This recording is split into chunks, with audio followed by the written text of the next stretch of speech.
The Oppo Find 5 is a culmination of years of foldable phones condensed into an impressive and user-friendly package. This foldable phone could have won the hearts of many skeptical but curious customers worldwide if it wasn't limited upon its release. Regardless, watch the entire video to hear my full thoughts and experience with this device. As someone who uses foldable phones frequently, I believe the experience can be categorized into 6 main areas: form factor, software, battery life, cameras, performance, and the downsides. Check the timestamps to skip ahead to what you're interested in, but let's dive right into the form factor. This phone is one of the few foldable phones that are basically like a normal phone when folded. At just 8.9 millimeters of thickness and a weight of 229 grams, this phone comes very close to the iPhone 16 Pro Max, which weighs 227 grams and measures at 8.25 millimeters of thickness. The outer display is between the Pro and Pro Max iPhone 16s at 6.6 inches and basically gives a lot of foldable fans what they've been wanting: a normal size smartphone screen on the outside and then a big tablet on the inside. With all that being said, how is it actually using this form factor? The short answer is great. It feels natural to use because of the size of the outer display, and you can use this phone entirely on the outer display without opening it up. I don't buy foldable phones for the outer display though, so opening it up is where I live most of the time, and it's also a top tier experience. The screen is huge, and despite the squarest aspect ratio, the software makes great use of the inner display. The Pixel 9 Pro Fold, for example, is slightly smaller, but it has a similar aspect ratio and does not utilize the screen as well as this phone does in most apps and scenarios. Showing people photos and videos you took is also a really nice experience because of how big the phone screen is when you unfold it. It's just wild that this thing folds up and sits in your pocket when you're not using it. The hinge experience is decent, but will still spring open past a certain point, making it unreliable or not as reliable as the Z Fold 6 or the Pixel 9 Pro Fold. Propping up the phone to watch videos or use the cameras hands-free is also a good experience here, but again, not as reliable as the Pixel Folds or the Samsung Folds when it comes to staying at different angles. The ergonomics of this particular phone aren't the best when it's closed, and while it's more comfortable to use when open, it still has some ergonomic issues. Like for example, if you hold the device in landscape, then you have to choose between covering the speakers or gripping onto the camera bump, which is not comfortable to hold. Other foldable phones have this issue, but the Z Fold 6 speakers have a better design that works a little bit more when you're almost covering them, and the camera bump is way smaller, so it's easier to hold the other way around. The Pixel Folds have speakers on opposite ends, so this issue is kind of solved. The Honor Magi V3 suffers from the same fate, while the OnePlus Open actually offered a great landscape experience in terms of the speakers working, because that phone had an interesting triple speaker setup with a way superior sound quality compared to the Oppo Find 5. All that to say that the ergonomics are not the best, and there are some compromises being made with this incredible thinness and these design choices. One thing that I did notice is the anti-reflective coating on the inner display is really nice. If you look at Samsung screen protector versus the Oppo has less glare, even though you can still see the reflection obviously because it's a shiny surface, but it has less glare than the Z Fold 6's inner display, which I really enjoy. So that is nice. Both the screens get bright enough to use in direct sunlight with peak brightnesses over 2000 nits. This foldable phone is IPX9 water resistant, meaning that you can literally take this phone underwater and get some cool pictures and videos. It also supports 50 watt wireless charging and up to 80 watt wired charging, and you get an 80 watt charger in the box as well. That is super tough. The spec sheet is almost perfect for this phone, but it definitely lacks in some areas like the cameras and dust resistance. Now to the software. If you've used a OnePlus or Oppo phone recently, then the software will feel very familiar to you.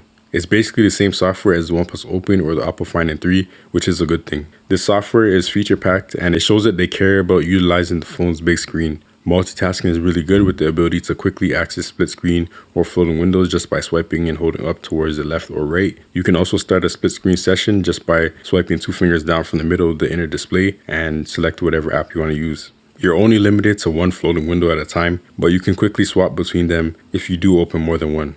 On the cover screen, you have your basic split screen, but one cool thing is how you can essentially have 2 full apps open at the same time with this mini open canvas mode on the cover screen just by expanding both apps. And then when you open up the phone, you get the full open canvas experience with 3 apps open at one time, and you're basically bouncing back and forth between all these apps. And you can pinch to zoom to see all the apps and even interact with them, but it is really small. I wouldn't say it's exactly like a triple split screen experience. It's more of like having a few different apps open nearby each other that you can quickly bounce between, kind of like multiple monitors side by side. You can also do traditional 2 app split screens in either side by side or top and bottom orientations. This is something that I do often when I play games at the bottom and then videos at the top. Unfortunately, on this phone, like I said, there are limitations with the open canvas. You cannot manipulate the apps to how you want. So I can't have a YouTube video and Reddit open at the same time while playing a game, all in view at the same time. That's something that I do on my Z Fold 6 all the time. And then of course you have the option to expand all the apps. That gives you the ability to have 3 basically full screen apps side by side. Another interesting use case is having 3 narrow apps running side by side, essentially giving you the ability to use like 3 smartphone screens at the same time, side by side. And you can see 2 of them on the screen at the same time, and then the third one is kind of visible, but not really. But you can quickly bounce through that if you need to. You can also save apps in app pairs to the home screen so that you can quickly launch those multitasking sessions whenever you need to. Multitasking on this device is really good, with the ability to have up to 4 apps running at the same time when you use floating windows and the split screen capabilities. But multitasking aside, you have many features like the sidebar for quick access to specific apps. You have the recent files menu found on the taskbar or the sidebar so that you can access either recent files that you downloaded to your phone, or you can even save certain files like screenshots or videos or documents or whatever to this files menu and then access it anywhere on the phone. You have the ability to adjust individual app volumes, a version of Dynamic Island, which actually works pretty nicely when supported by the apps and functions that you use. And then you also have access to the Oppo Pen, which can be used on both screens, so the inside and the outside screen. The software on this device is also one of the most customizable softwares that you can get on a smartphone. You can customize the icons, you can customize your home screen in-depthly with special folders that you can manipulate to different sizes. There's also a lot of customizations for the lock screen and the always on display as well. This phone also has proprietary ways to communicate with the Apple ecosystem, so you can send files to iPhones, Macs, and iPads. And then you can also control your Mac with your Oppo Find 5, so that's pretty cool. In my experience transferring files between an iPhone and the Oppo Find 5, the system actually works pretty decently, but you do have to download another app onto your other device that you want to use. I haven't tried the screen sharing thing, but I'm assuming it's kind of similar, and it's not as smooth as they market it. Using this phone, I have no real complaints with the software. The animations are smooth and enjoyable to navigate through. The phone feels fast and responsive. I don't ever feel like it lags or stutters when you're doing general things. And yeah, overall the software is just pretty good. It's not exactly as customizable as Samsung's One UI, but I do think if you come from Samsung, you can definitely enjoy these Oppo Find N devices. Quickly speaking about the biometrics, the fingerprint sensor on the power button is very fast and reliable, and the face unlock is also very fast and reliable. The home screen editing mechanics are something that I will always highlight if they're good, so the ability to select multiple apps and either move them or mass delete them is super blessed. You also have an editing mode that allows you to move things around and add widgets without leaving this mode. This makes switching your home screen so much easier and faster than other devices like, for example, the Google Pixels. Being a foldable phone, you still have access to things like tent mode and using the outer display as a viewfinder for your camera, but there's not really any other features that take advantage of the hinge or the dual screen setup. Moving on to the battery life, it's basically like a normal flagship in terms of how long it lasts, and maybe even better than some of them depending on who you are and what you do. This phone has a crazy combined battery capacity of 5,600 milliamps in such a slim package, which is bigger than the S25 Ultra at 5,000 milliamps and the iPhone 16 Pro Max at around 4,685. The specs don't tell the whole story, but even if you use the inside screen mainly, you can definitely get around 5 to 6 hours of screen on time and maybe even more. Battery life is very personal and comes down to how you use your phone and what apps you're using, so always take what reviewers say around this with a grain of sugar, or is it salt? I don't know.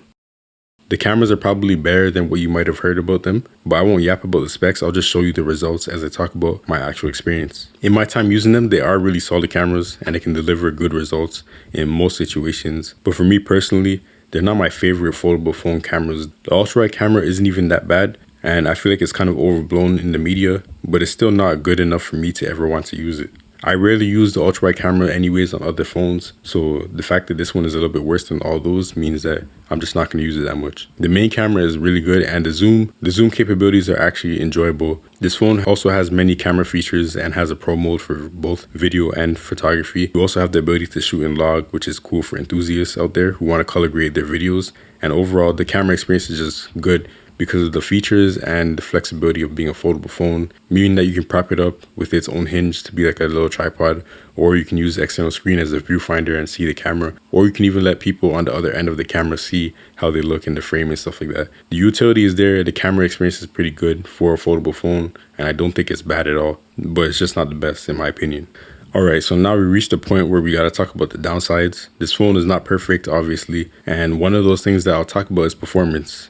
Throughout this whole video, I didn't really mention performance, and that's because it really is a downside for me personally. I know that most people don't push their phones that much and only do everyday things, such as a simple split screen, or, open your email and check it, respond to messages, things like that. People do basic things, so I understand that performance doesn't really matter to most people. But for me, I like to play games, watch videos while playing games, video edit, use 4 apps at a time consistently for work and productivity things, and more. Performance matters a lot to me on a device that is marketed to be such a powerful productivity beast. So when you think about that, it should perform well, or at least you would hope so. And compared to phones from last year like the Z Fold 6 or the AbrahamRoberts V3, this phone actually performs worse than them despite having a newer processor with more power on paper. The AbrahamRoberts V3 and the Z Fold 6 offer a better gaming experience and multitasking stability in my experience with all 3 of these devices. So it's kind of disappointing when you consider that this is the newest foldable phone that Oppo put out, and it has this super chip that is supposed to be really good. Basically, if you do demanding things, I would wait for the other foldable phones to come out this year, or save your money and buy a foldable phone from last year. Honestly, you could even consider the Oppo Find N5s, the little bros, the OnePlus Open, and the Find N3. I just feel like those phones are not necessarily better in some ways, but they probably do perform a little bit better because of the thermals, and then they have better cameras in general. The next thing I want to talk about is the fact that thinness is not everything. The speakers are lacking, the cameras have downgraded from the previous generation, all for a few extra millimeters of slimness. It's not worth it in my opinion. Give me the OnePlus Open size and form factor with 2025 cameras and speakers that could fit in that form factor. Software side, there are some limitations in the multitasking system. A lot of apps can't be resized despite the ability to force them to work in settings. And Open Canvas, while being cool and actually pretty useful, it is still limited in how you can adjust the setups and manipulate the app sizes and the layouts and stuff like that. But yeah, other than these few things, this is a top tier phone, and I think a lot of people would be happy with this device. I just wish they brought it over to North America and other parts of the world. So yo, Oppo, reach to Canada fam, sponsor me and I'll put all mans onto your products for real. But this has been the Oppo Find N5 from my perspective. Thank you for watching. Stay tuned for future videos by subscribing and let me know your thoughts in the comments below. We are out. Peace.